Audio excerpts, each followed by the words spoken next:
Hello and welcome to a brand new episode of Melt. I'm Ritvika Gupta, and on the show today, and in fact for the next few weeks, we'll be featuring interviews from the lovely speakers whom we met at Z-Melt 2019. The event this year saw an esteemed lineup of speakers, panels and workshops. Anant was there. He was moderating a number of panels. Hi, yep. Anant. Hi.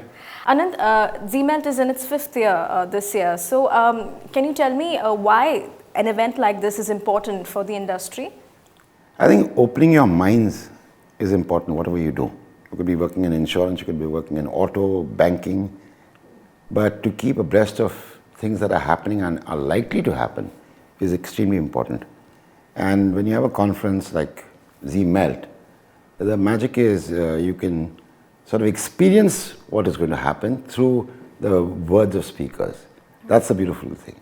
And especially because we have like 4 simultaneous halls this year. So we had a lot happening. We have 4 simultaneous halls fundamentally because we believe, and that's why we started Z-Melt, that the communications professional has a long tail of interest. Everybody is not interested in everything, but everybody is interested in something. So we give each delegate things that he or she is interested in. Right, and you also caught up with Rory Sutherland, Vice Chairman of Ogilvy. So what was the conversation like with him? I'm not going to tell you what the conversation was like. We'll dive into that.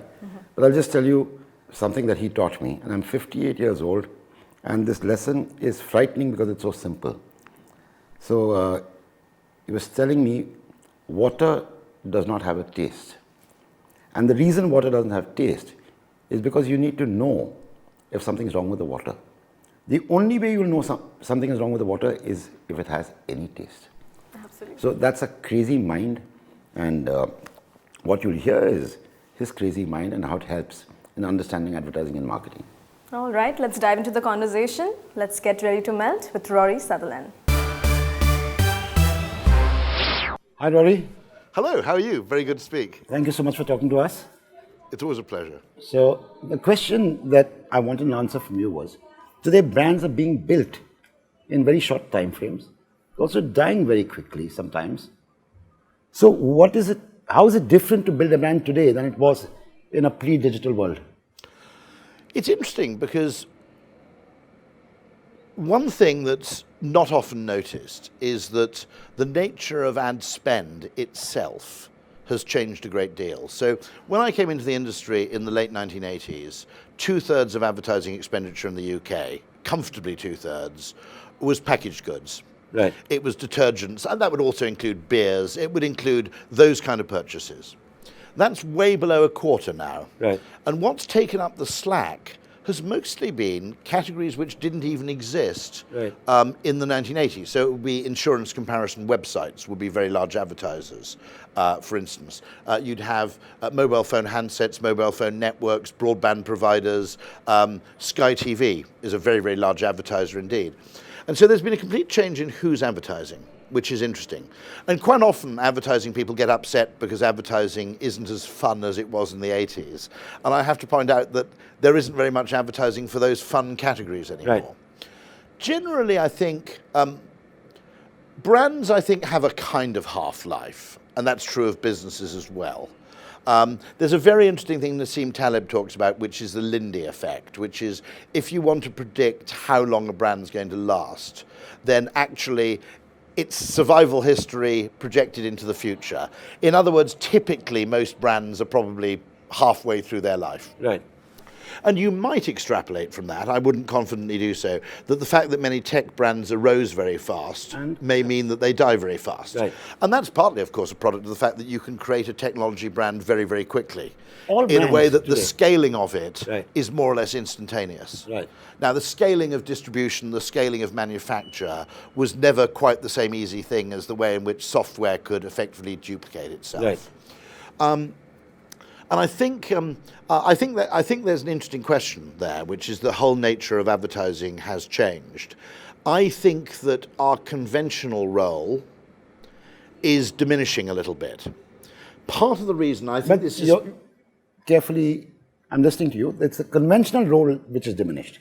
What I would like to see the advertising industry and the marketing profession do is to take their very valuable insights, their very valuable toolkit, and to deploy it in whole new areas where it is never deployed. Right. Such as? Well, there are probably more people on the planet who are paid to debate and influence whether people drink Coke or whether people drink Pepsi. Right. Than there are people on the planet who are paid to encourage people to take out a pension early in life. Right. Okay. Now, this to me seems to me fundamentally a misdeployment of a talent. Right. And what I'd like to see happening, not necessarily through bought media, I think behavioural science, nudge theory, behavioural psychology also all play their part, as would PR and everything else. What I'd like to see happen, and this is more possible now that the advertising agency is paid by the hour rather than paid on commission. Not yet in India. You're still paid on commission? Yes. Not in commission. It's a hazy number. It's extremely fuzzy. Yeah. Okay. But the great disadvantage, of course, of not being paid on commission is you never get a very large check for not doing very much. Absolutely. Which was, of course, the wonderful joy of 1970s advertising. But the joy for the agency, not for the client. The great thing about being paid by the hour is you're no longer confined to solving problems which necessarily have a bought media component. Right. And you're no longer confined to working with people who have a media budget. Right. Because for every person with a psychological problem and a media budget, there are 1,000 people with a problem and no media budget. Right. And if we're paid by the hour, we can work with them as well. Irrespective of whether they have a Now, media the consulting firms seem to have cracked how to do this. Right. And we're still gathered around the old watering hole of the media budget. We haven't been paid on commission since 1994. Absolutely. And yet the muscle memory of the ad agency is so strong, it still behaves as though it's paid on commission. And what I'd like to see us doing in response to the fact that, perhaps conventional bought advertising will never have the central role in the growth and success of a Google or an Amazon. Right. It will never have the centrality of role that it would have done within a Unilever or a P&G or a Reckitt's. What I'd like advertising to do is, instead of bleating over its declining relevance and influence in the areas it traditionally dominated. It will never have the same influence within Amazon or Google as it once did within, say, P&G or Unilever. What I'd like the talent within the ad industry to do is to go off and discover new lands, to do a Columbus. The point there is there are whole areas of human decision making which are completely uninformed by the marketing toolkit. So if you look at something like the design of tax, major government public policy issues, okay, at no point will anybody consult even a psychologist, let alone a marketer. They'll talk to an economist, they might talk to a lawyer, and that's as far as the expertise goes. And government is failing to solve problems because its toolkit only really contains two tools, which is, it doesn't contain persuasion at all, right. It contains compulsion through legal means, or incentivization through economic means. Now, I asked a very simple question of a lot of people who think a lot about tax. It's a very simple question, which is, why are you giving people a tax cut? You're proposing a tax cut. And they said, yes. They're very popular. And I said, they're very popular. But after 2 years, nobody notices them. Because you just get used to the new rate of tax. It's the new and base. Essentially, it's the new baseline. And you want it to be cut again. Be cut again. And I said, why don't you hold the tax rate constant, but pay people a rebate annually at the end of the year? Because that way it's continually salient. Also, for many, I think, poorer people, a single lump sum is more valuable than a drip feed as well. So tell me, Rory, why didn't the government... Because if you talk to an economist would be blind to that distinction. An economist would think that reducing someone's tax bill by $500 is equivalent to paying them $500 at the end of the year. Right. Okay, less interest and a few other factors. That's what you did yesterday at Levers, 1 plus 1 plus 1 plus 1 plus 1. No, it's completely wrong. This is what I'm saying is economics appeals to people because of its lack of ambiguity. It achieves that lack of ambiguity at the price of only considering one or two factors in a very, very narrow conception of human motivation. One of the things you could do with a tax rebate is you could invite people to give to good causes. Right. It's probably hard to write to me and say, can you give £500 to the NHS? I'd probably go, ooh, not this year. If you said you're due a rebate of £1,000, if you like, you can only take £500 and give £500 to the NHS. The odds that I'll take that deal, much higher. Even though to an economist they're symmetrical, they're not. They're not. They're not symmetrical. Absolutely. Now, why genuinely, I'm just some ad guy, okay? I'm reasonably good. I've been in the business for 30 years. But the fact that I can go into a field like tax and ask a childish question which has never occurred to 1,000 people working in the tax field strikes me as completely bizarre. So what I'm saying is that the great mistake that advertising's made is there are too few of us. Why hasn't that happened? Because one, the weirdness of, I think, the advertising industry, in that it goes to Cannes and talks to everybody else in the advertising industry. It's not really interested in doing a Columbus. It's not really interested in discovering new territory. So where should a Rory Sutherland be speaking at, if not at Cannes? Well, funnily enough, I am now speaking at things like, this is the most interesting thing. Now, this is very unkind to say, if you dress up marketing talk, and dress up is unkind because it's a very, very good science. But if you dress up marketing talk in behavioural science vocabulary, and you also draw on behavioural science for inspiration, the number of audiences you can get to talk to successfully multiplies by 10. And I used to put it very simply. It was very simple in the UK. When I talked about advertising, I got invited to advertising conferences. Right. When I talked about behavioural science, I got invited to 10 Downing Street. Right. And the difference was as stark as that. Who was the Prime Minister? The earliest adopter, funnily enough, was a man called David Cameron, yes, you'll remember. He's come and he was a very, very early initiate to the book Nudge by Richard Thaler. Yes. He had a wonderful advisor, a man actually, funnily enough, actually I think he's from Sri Lanka, but originally, called Rowan Silver, who was a young advisor of his, who was a very, very early adoptee of behavioural science. And he put Nudge in Cameron's summer reading list. And so Cameron, of all world leaders, was probably the first person to cotton onto this. But there is something hugely important here, which is I think we need to deploy our talents far more broadly. That ever since we're no longer paid on commission, that need essentially to focus ourselves on people who have advertising problems as distinct from psychological problems. Okay? And when I look at an ad agency, what I see is a general hospital, but we've kind of got a sign over the front door that says cosmetic surgery. Right. And we're limiting the number of problems we can solve, the number of conditions we can possibly ameliorate, in some ways by our own weirdly narrow self-definition of where our own skill set lies. Right. So, I mean, when you talked about that, you talked about the changing rate of brands, that brands have a lower shelf life than before. There will still, by the way, be lots of long-lived brands. There are lots of categories where venerable brands will continue to thrive. It's interesting if you look at some of the major Indian companies. I mean, if you take Tata or the Aditya Birla Group, their origins go back to the 19th century, don't they? Right. They go back to the sort of 1870s. Sure. So this isn't as if we're going to move into a kind of weird kind of extinction period of brands. That would be completely wrong. What does seem to be true is that the nature of advertising active brands in marketing has changed. Now, what I would say is that I think the advertising industry became heavily optimized around packaged goods advertising. Right. And was slow. We were lucky at Ogilvy, okay. We always make it sound as if it was genius, which of course it was. No. It was partly David Ogilvy's foresight, partly the foresight of other people who ran the group, but it was partly luck. We had American Express very early. This encouraged us to get into direct marketing very early. Sure. Because you needed to be a direct marketing agency to handle American Express worldwide. And that's when Rory Sutherland joined. And that's where I joined. Right. Now, American Express was a brilliant place to learn because it was a fantastic brand, but it was also a service business which did direct marketing, measurable marketing. It had call centers. It cross-sold products. It upgraded people. It was, in a sense, the perfect kind of Galapagos Islands on which to learn. And because we had that expertise, we also then got more to B2B clients.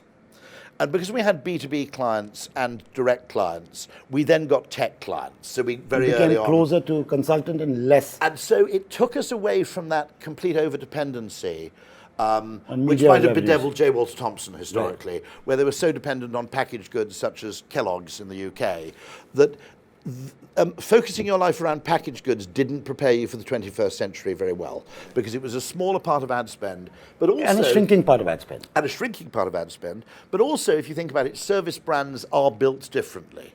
broadly speaking, if you do a big ad campaign for a packaged good, that secures distribution, that secures prominence on the shelf. It also drives up consumer demand. And so all three things effectively are optimized by the single act of advertising. If you talk about a service brand, if you talk about a subscription brand, for example, like Dollar Shave Club, the marketing techniques you need to use to acquire customers there are going to be different. And also, particularly if you talk about an experiential brand, a really good agency, there's no point in doing a great ad campaign for a bad experience, because you'll just encourage people to discover how bad it is quicker and kill your brand faster.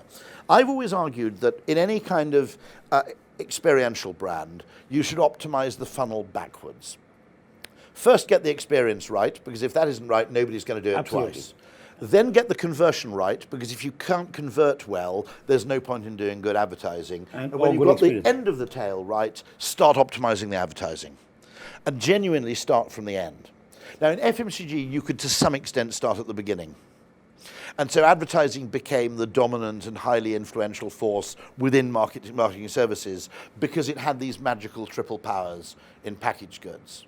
If you're dealing with a brand like American Express, BT, I cut my teeth on telcos, on financial services, as much as I did consumer goods. The thing you need to approach first may be actually at the other end. Right. In other words, if you don't get this adequate... I have a wonderful debate, which we hold for ages, around moist toilet paper. Now here, because you have a healthily large Muslim population, generally there's some sort of hose or water supply next to a toilet, okay? In Western Europe there isn't. This is barbarous in my view. No one should clean their arse with purely dry paper. I mean, if you got your hands dirty with mud, you wouldn't rub them with dry paper, you'd use water. So I've always had this campaign, why does nobody use moist toilet paper? And my contention is it's not through lack of awareness. It's where is it? It's where is it on the shelf? Absolutely. And if you look at your shelf of loo paper, you'll have 29 rolls of dry paper, and then on the top shelf at the left, there are two little things of moist toilet paper. And that says this is a minority product, okay? It says it's probably for weird perverts and people with a medical condition. And so you don't buy it. Now, what I said is, let's do an experiment where we make half the lavatory paper moist, we create lots and lots of different variants, and then half the lavatory paper is dry. Let's see what people buy when faced with that. Instinctively, we're a copying species, because maybe there's no point in advertising moist toilet paper until you've got the shelf facings sorted. I don't know. All I'm saying is we've got to experiment, because we don't know. Rory, I was in another panel this morning, and we were talking about how important trust was.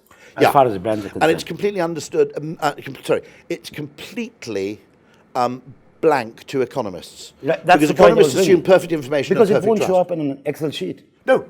Right. No, and because nobody's come up with an SI unit for trust, economists get around the problem by just assuming complete trust. Now, if you think about that in terms of evolutionary psychology, okay, how long would a completely trusting organism survive? Come over here and look at this wonderful thing. Bang, okay, right? A completely trusting, homo, whatever trust is in Latin, I've forgotten, homo fidelis, or whatever it might have been called, okay? The faithful, trusting human would basically never have lived long enough to reproduce. So a certain degree of skepticism and a certain number of heuristic tools for detecting untrustworthiness. It's built in. Including, by the way, it's too good to be true. Right. And one of the strangest things I occasionally say now in marketing, which I wouldn't have said 10 years ago, is I go and say, you've got an absolutely fantastic product here. The problem you've got is it's actually too good to be true. Right. That people may not trust it because they don't, too good. It simply seems too good. If you think about it, low-cost airlines promoted themselves by talking a lot about what you didn't get.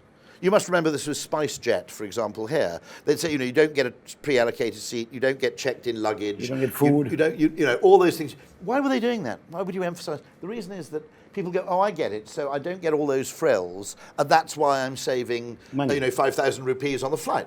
If you said we're just as good as British Airways, but we're half the price, everybody would go, nah. Okay, that probably means you don't bother servicing the engines, and the pilots are on day release from prison. I don't trust you. Because it's too good. Right. And so that is an extraordinarily important point, which is that, I mean, there's one guy at the World Bank who's an eccentric economist who believes that the entire difference between rich and poor nations can more or less be attributed to different levels of trust. John Stuart Mill said that, I mean, he remarked on the fact that there were countries which were otherwise economically sophisticated that could never develop because there wasn't really a mechanism for giving £200,000 to someone with the expectation that they'd give all of it back. And so if trust breaks down, the whole system collapses. And yet economics promoted behaviour, including in banks, which encouraged them to proceed as though it wasn't a factor. And that, when you think about it, is extraordinary, because it's rather like saying, okay... Is that a place where the conventional ad agency has got an opportunity because consultants and so on don't know how to build trust? No, and it's an area where I think there's a role for evolutionary psychologists, I think there's a role for advertising people, because fame, of course, reputation is a source of trust. Right. Now, this, I think, is not well understood, but if you think about it, I think the reason is because we have evolved to understand this, and therefore we do it instinctively. Okay. Someone with a very valuable reputation has much more to lose from disappointing you than someone you've never heard of. Right. It's much more costly for Samsung. Samsung have probably invested, very, very good brand case study in my view. If you think about it, 15 years ago, the Samsung was this weird Korean brand where you might buy a TV from them if you were a bit short of money. And it's gone from being in everything from mobile phone handsets to TV sets. It's displaced Sony in both those categories. I mean, how cool is that, right? Yeah. Now, in fairness, to do that has cost them billions and billions of dollars, both of reputational expenditure in advertising and product quality. Right? And actually, advertising, if you think about it, advertising spend is kind of a visible proxy. Just as a large array of petals is a visible proxy for the presence of nectar to a bee. This won't be a wasted journey because I've invested in all these petals, and I wouldn't do that if there wasn't nectar at the end of it. Absolutely. Okay? In the same way, a visible brand on which you spend money lavishly is a visible proxy for a high level of quality control. Fantastic. Fantastic. So, cheers. Yeah. Thank you so much, Rory. And it's a pleasure. This has been a bit of a rush, but hopefully we'll have a longer chat when you're back in February for I will be back in February, and of course you will be there because you've been to everyone. And we'll have a lot of time over there. That'll be fantastic. What a joy. Cheers. And that was the conversation. Anant, what can marketers take away from this conversation? Well, they take what they will, but what I'll urge them to do is to go to Flipkart or Amazon and plug in Rory Sutherland and buy the books he's written and read them. Right. Well, on that note, it's a wrap on this episode of Melt. You can also watch all our content on our social media platforms. Our handle is Ready to Melt. And I'll see you next week, same time, same place. Goodbye.